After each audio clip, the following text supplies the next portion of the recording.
Hi, I am Gabriel Brandt, and this is the PowerPoint over the research paper about stress, the balance of life. Stress, as defined by Deborah Davis, is the physical and emotional response to external and internal conditions, like the weather dropping and the change in stress. However, we can determine whether that can be good or bad stress based on our own reactions. In this PowerPoint, we will go over stress, identifications, and ways to manage.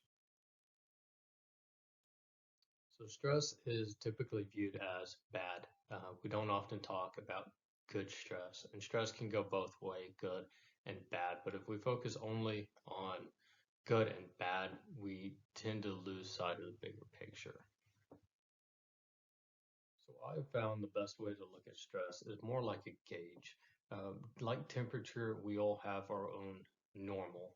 And when we're able to identify and know what our normal is, we can help maintain that balance um, and not necessarily have a stress free life, but it helps us maintain a stress balanced life. So there are 6 types of stress that I use in this PowerPoint. Some will have a little bit of an overlap, but all are enough to have their own. And that'll be acute stress, episodic acute stress, chronic stress, physical stress, psychological, and psychosocial stress. So acute stress is a short-lived stress. It's one that you can even react to subconsciously.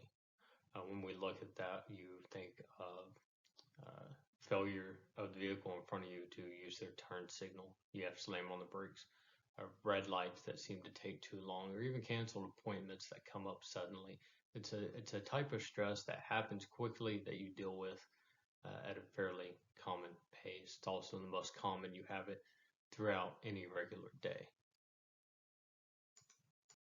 So episodic stress is basically extended acute stress. This is something that happens consistently. So an acute stress may be a 5-minute delay due to construction. That may turn into episodic if that construction continues, and now it's a 10-minute drive for the next 6 months.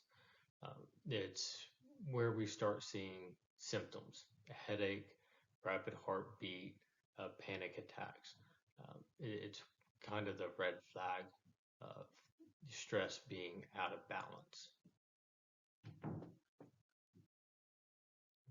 So chronic stress is stress that's been left unchecked or been exposed to the same stressor for a prolonged period of time.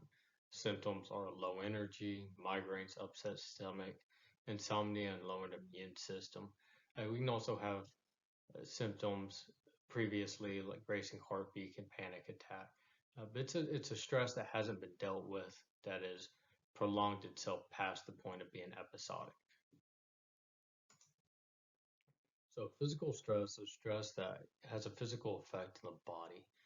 For instance, old chairs that cause bad posture, screens that are set too low will hurt your neck, and just repetitive motions. Keyboarding will cause carpal tunnel. I mean, those are signs of physical stress. Common, this is going to be knee and shoulder injuries. Um, and the best thing for this is just taking a break. Psychological stress is situational or emotional in nature.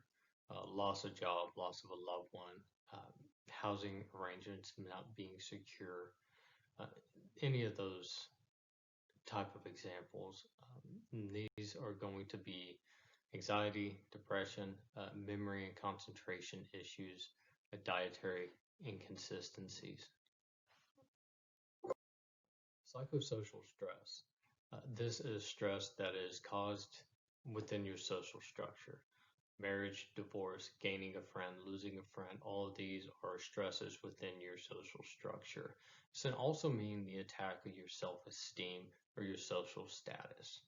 So an example, if you got passed over for a promotion for someone that is uh, not your senior, doesn't have the qualifications, this can really attack your self-esteem.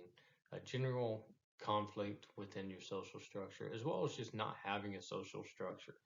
Some people, it's not easy to do and they weren't taught to do it. So not having it can cause a lot of stress just all around.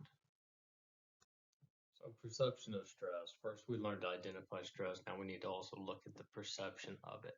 Sometimes we make the stress a lot more difficult than what it should be, or bad when it could also just be good.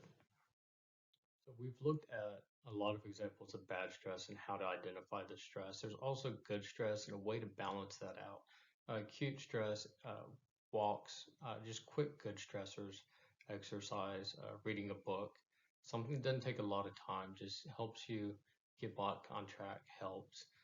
Exercise, games, job promotion, marriage, children, new home, graduating college. These are all stresses that are really good, and we just need to use those to balance out the bad stressors. So, stress management, we first learn to identify the types of stress, the good and the bad, and then how to balance that out. So, what really helps to mitigate this would be finding the source of the stressor, making sure if you can't turn it into a positive, what can you do to mitigate it or add another good stressor. In some cases, you may just have to get rid of that stressor altogether. After that, it's just making a plan as to what can work. It could be as simple as going for a 30-minute walk or not watching a TV show, and it could be as big as removing yourself from a social structure as well. The main thing would just be making a plan and also looking at help. Sometimes it is an easy change, and sometimes it does take either people around you, family, friends, or even going to see professional help to help with that.